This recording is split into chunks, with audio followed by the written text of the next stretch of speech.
జగన్మోహన్ రెడ్డిని అరెస్ట్ చేయాల్సిందిగా కోరేందుకు కేంద్ర హోంశాఖ మంత్రి అమిత్ షా గారిని పవన్ కళ్యాణ్ గారు కలిశారు. ఆ సమయంలో తెలుగుదేశం పార్టీ తాత్కాలిక ఫ్రెండ్ మాత్రమే.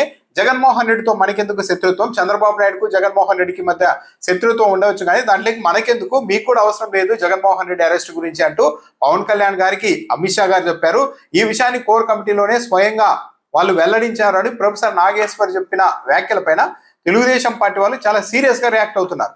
ఈమె చెప్పాలంటే జనసేన పార్టీ కంటే తెలుగుదేశం పార్టీ వాళ్ళే అగ్రెసివ్ గా రియాక్ట్ అవుతున్నారు. తెలుగుదేశం పార్టీ వాళ్ళకి బాగా హర్ట్ చేసిన అంశం ఏంటంటే తెలుగుదేశం పార్టీ ఒక ఇన్స్టంట్ ఫ్రెండ్ మాత్రమే, తాత్కాలిక స్నేహితుడు మాత్రమే అని అమిత్ షా గారు అన్న లైన్ మీద చాలా హర్ట్ అయిపోయారు తెలుగుదేశం పార్టీ వాళ్ళు.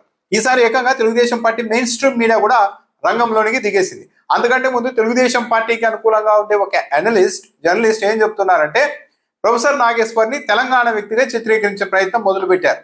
తెలంగాణ మేధావి ప్రొఫెసర్ నాగేశ్వర్, ఇతడికి ఏపీ మీద కడుపు మంట, చంద్రబాబు నాయుడు అధికారంలో ఉంటే ఏపీ అభివృద్ధి చెందుతుందన్న ఆక్రోశంతో అది జరగకూడదని ఇలా మాట్లాడుతూ ఉంటారు అని చెప్పారు. అంటే ఒక విధంగా చంద్రబాబు నాయుడు గారి పరిపాలన మీద తెలంగాణ వాళ్ళకి అసూయ ఉంది అన్నట్టుగా మాట్లాడుతున్నారు. నిజానికి చంద్రబాబు నాయుడు గారి 2 ఏళ్ల పరిపాలన పక్క రాష్ట్రం వాళ్ళు అసూయ పడే స్థాయిలో ఎక్కడుంది, పక్క రాష్ట్రాల వాళ్ళు నవ్వుకోకపోతే చాలు అనేలాగా ఉంది.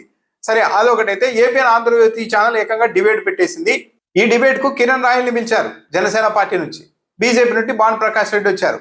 సరే, కిరణ్ రాయల్ చేసిన వ్యాఖ్యలు చూస్తే ఎంత అనుచితంగా ఉన్నాయంటే, పేటీఎం ప్రొఫెసర్ నాగేశ్వర్ ఒక పెద్ద పేటీఎంగా మారిపోయారు, వైసీపీ పేటీఎంగా మారిపోయారు, తాడేపల్లిలో క్యాషియర్గా పనిచేసుకుంటే మెటర్లు దీనికంటే అని విమర్శించడమే కాకుండా ఈ ప్రొఫెసర్ నాగేశ్వర్ అనే వ్యక్తికి కళ్ళు కనిపించవు, ఏదో ప్రాబ్లం ఉంది కదా అంటే ప్రొఫెసర్ నాగేశ్వర్ కి సంబంధించి కంటి ఇబ్బందుల్ని కూడా అంటే వైకల్యాన్ని కూడా ఆయన ప్రశ్నిస్తూ ఉన్నారు, ఎగతాళి చేస్తూ ఉన్నారు.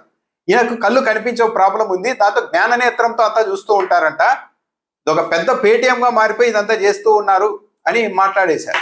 ప్రొఫెసర్ నాగేశ్వర్ జగన్ కి అమ్ముడు పోయాడు అని కూడా జనసేన పార్టీ నాయకుడు కిరణ్ రాయల్ ఆరోపిస్తున్నారు.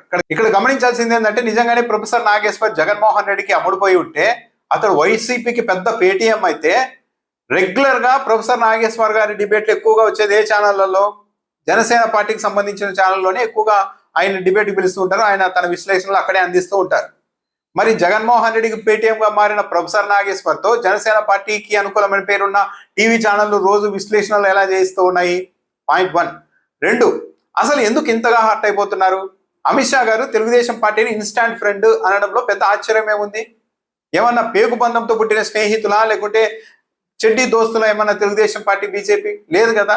బీజేపీ వాళ్ళు పలుమార్లు చంద్రబాబు నాయుడు గారి చేతిలో మోసపోయారు కదా. 2004లో అప్పుడు 2004లో హ్యాండ్ ఇచ్చారు చంద్రబాబు నాయుడు గారు బీజేపీని. ఆ తర్వాత 2014లో పొత్తు పెట్టుకున్నారు. 2019కి వచ్చేసరికి నరేంద్ర మోడీ రాక్షసుడు, బీజేపీ మతతత్వ పార్టీ, అది ఇది ఫ్యామిలీని చూసుకోలేని వాడు దేశాన్ని ఏం చూస్తారు అంటూ మాట్లాడారు 2019. ఎన్నికలు ఓడిపోయిన తర్వాత మళ్ళా మెల్లగా బీజేపీకి దగ్గర అవుతూ వచ్చారు. 2024 ఎన్నికల సమయంలో పొత్తు కూడా ఎలా కుదిరింది? స్వయంగా పవన్ కళ్యాణ్ గారే చెప్పారు కదా, తెలుగుదేశం పార్టీతో పొత్తు పెట్టుకునేదానికి బీజేపీ వాళ్ళు ఏమాత్రం అంగీకరించలేదు. ఆ సమయంలో నా మీద విసుక్కునే వాళ్ళు తెలుగుదేశం పార్టీతో పొత్తు అంటే, కానీ నేనే వాళ్ళని బతిమలాడి పొత్తు కుదిర్చానని స్వయంగా పవన్ కళ్యాణ్ గారే చెప్పారు కదా. అంటే ఎక్కడా కూడా బీజేపీకి తెలుగుదేశం పార్టీ మీద, చంద్రబాబు నాయుడు గారి మీద ఏమాత్రం సానుభూతి కానీ ఒక సరైన అభిప్రాయం కానీ లేదు, సదాభిప్రాయం లేదన్నది ఇక్కడే అర్థమవుతుంది కదా. ఇక ఆ నేపథ్యంలోనే అమిత్ షా గారు ఎన్ని ఉండవచ్చు, తెలుగుదేశం పార్టీ ఇన్స్టాంట్ ఫ్రెండ్ అని. ఎందుకంటే ఎప్పుడైనా సరే చంద్రబాబు నాయుడు గారు తనకు అనుకూలంగా పరిస్థితి ఉన్నప్పుడు, తనకు ప్రతికూలంగా ఉంటుంది బీజేపీతో ఉన్నారనుకున్నప్పుడు నిర్దాక్షిణ్యంగా వెన్నుపోటు పొడిచి వెళ్ళిపోతారు అన్న ట్రాక్ రికార్డును గమనించి అమిత్ షా గారు ఆ మాటలు చెప్పి ఉండవచ్చు. దాంతోపాటు మనకి నమ్మదగ్గ వ్యక్తి కాదు చంద్రబాబు నాయుడు గారు, నమ్మదగ్గ స్నేహితుడు కాదు అనడానికి రోజు చూస్తున్నాం కదా. చంద్రబాబు నాయుడు గారు తెలుగుదేశం పార్టీకి సంబంధించిన ఎంపీలంతా రేవంత్ రెడ్డి గారు, కాంగ్రెస్ ముఖ్యమంత్రి రేవంత్ రెడ్డి గారితో కలిసి విందులు చేసుకుంటున్నారు కదా. తెలుగుదేశం పార్టీకి అనుకూలమైన పేరున్న టీవీ ఛానళ్లు మొత్తం తెలంగాణలో రేవంత్ రెడ్డి సర్కార్ను కాపుగాస్తున్నాయి కదా. ఎన్డీఏలో ఉంటూ కూడా కాంగ్రెస్ పార్టీ ప్రభుత్వానికి తెలంగాణలో కొమ్ము కాస్తున్నారు కదా. ఇవన్నీ కేంద్ర హోంశాఖ మంత్రిగా ఉన్న అమిత్ షా గారికి ఇవన్నీ తెలియకుండా ఉంటాయా? దాంతోపాటు రాహుల్ గాంధీ దేశం మొత్తం ఈవీఎంలు అక్రమాలు జరిగాయని మాట్లాడతారు. ఇక్కడ చంద్రబాబు నాయుడు గారు ఉన్నారు కాబట్టి ఏపీలో ఏకంగా 53 లక్షల ఓట్లు తారుమారయ్యాయని నివేదికలు వస్తున్నా ఒక్కరోజు కూడా రాహుల్ గాంధీ గారు మాట్లాడరు. ఎందుకు మాట్లాడరు? చంద్రబాబు నాయుడు గారు హర్ట్ అవుతారని. మరి ఇంత దగ్గర సంబంధాలు కాంగ్రెస్ పార్టీతో చంద్రబాబు నాయుడు గారికి ప్రత్యక్షంగా పరోక్షంగా కనిపిస్తూ ఉన్నప్పుడు లేదు చంద్రబాబు నాయుడు గారు మనకి అత్యంత విశ్వసనీయమైన నమ్మకస్తుడైన స్నేహితుడు అని అమిత్ షా గారు ఎలా క్లెయిమ్ చేస్తారు? మొత్తం పరిస్థితులన్నీ చూస్తే, ట్రాక్ రికార్డు, జరిగిన పరిణామాలన్నీ చూస్తే చంద్రబాబు నాయుడు గారు నమ్మదగ్గ వ్యక్తి కాదు, ఒక ఇన్స్టాంట్ స్నేహితుడు మాత్రమే అని అమిత్ షా గారు చెప్పడం అనేది చాలా చిన్న విషయమే కదా. దీనికి ఎందుకు ఇంతగా తెలుగుదేశం పార్టీ వాళ్ళు హట్ అయిపోతున్నారు, ఆవేశపడిపోతున్నారు? ప్రొఫెసర్ నాగేశ్వర్ తెలంగాణ వ్యక్తి అయితే మరి ఏబిఎన్ రాధాకృష్ణ గారు తెలంగాణ కాదా, నిజామాబాద్ జిల్లా కాదా? ఇదే ఏబిఎన్ ఛానల్లో డిబేట్లు నిర్వహించే వ్యక్తి ఖమ్మం జిల్లాకు సంబంధించిన వ్యక్తి కాదా, తెలంగాణ వాళ్ళే కదా. జగన్మోహన్ రెడ్డి మీద రోజు ఇష్టం వచ్చినట్టు తిడుతూ ఉంటారు ఇదే టీవీ ఛానల్లో కూర్చొని అనలిస్టులు.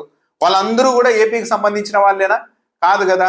సరే, తెలంగాణకు సంబంధించిన వ్యక్తులు, మేధావులు, జర్నలిస్టులు ఎవరు కూడా ఏపీ రాజకీయాల గురించి మాట్లాడకూడదు అనుకుంటే మరి తెలుగుదేశం పార్టీకి ఏపీ మూలాలున్న ఈ జర్నలిస్టులు, ఈ టీవీ ఛానళ్ళు, పత్రికలు రోజు తెలంగాణ రాజకీయాల మీద కూడా వార్తలు రాస్తూ ఉంటాయి కదా.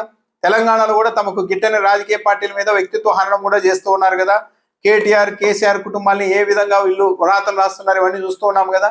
మరి వీళ్ళేమో ప్రపంచ రాజకీయాలు అన్ని గురించి మాట్లాడవచ్చా? తెలంగాణకు సంబంధించిన జర్నలిస్టులు ఒకరిద్దరు ఏపీ రాజకీయాల మీద విశ్లేషిస్తే మాత్రం అదొక టబు సబ్జెక్టా? అంటే అంత నిషిద్ధమైన సబ్జెక్ట్ అయిపోతుందా? అంటే మనమేమో ట్రంప్ను కూడా విశ్లేషించవచ్చు, ట్రంప్లకు కూడా వార్నింగ్ ఇవ్వచ్చు, కానీ తోటి తెలుగు రాష్ట్రానికి సంబంధించిన సీనియర్ జర్నలిస్టులు, ప్రొఫెసర్లు, మేధావులు ఏపీ రాజకీయాల గురించి మాట్లాడితే మాత్రం ఇదంతా కుట్ర, చంద్రబాబు నాయుడు గారిని దింపాలని కుట్ర, ఏపీని దెబ్బతీయాలని కుట్ర అని మాట్లాడతారు. మరి ఇదే తెలుగుదేశం పార్టీకి సంబంధించిన టీవీ ఛానళ్ళు, పత్రికలన్నీ తెలంగాణ రాజకీయాల్లో ఒక లైన్ తీసుకొని పనిచేస్తున్నాయి కదా.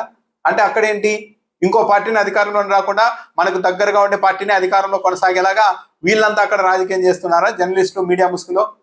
అంటే జర్నలిస్టులు, మేధావులు మొత్తం ప్రపంచ రాజకీయాల్లో ఎక్కడైనా కూడా విశ్లేషించవచ్చు, అభిప్రాయం చెప్పొచ్చు, ఒక బౌండరీ అంటూ ఉండదు. ఈ విషయం తెలుగుదేశం పార్టీ వాళ్ళకు కూడా తెలుసు. కానీ ద్వంద్వ ప్రమాణాలు, మనమేమో మొత్తం ఈ ప్రపంచాన్ని మొత్తం విశ్లేషించవచ్చు, ట్రంప్నైనా వార్నింగ్ ఇవ్వచ్చు, ఎవరినైనా విమర్శించవచ్చు, తెలంగాణలో కూర్చొని జగన్మోహన్ రెడ్డి మీద రోజు ప్రచారం చేయొచ్చు, కానీ చంద్రబాబు నాయుడు గారిని ఎవ్వరూ ఏమీ అనకూడదు. అంటే టీడీపీకి మద్దతుగా ఉన్న వాళ్ళైతే ప్రపంచంలో ఎక్కడి నుండైనా కూర్చొని ఏపీ రాజకీయాల గురించి మాట్లాడవచ్చు. వాళ్ళు తెలంగాణ వాళ్ళు కావచ్చు, తమిళనాడు కావచ్చు, అమెరికాలో ఉన్న వాళ్ళు కావచ్చు, ఎవరైనా మాట్లాడవచ్చు. కానీ చంద్రబాబు నాయుడు గారి గురించి, చంద్రబాబు నాయుడు గారికి వ్యతిరేకంగా ఈ భూ ప్రపంచంలో ఎవరూ మాట్లాడకూడదు అన్నట్టుగా తెలుగుదేశం పార్టీ విధానం ఉంది.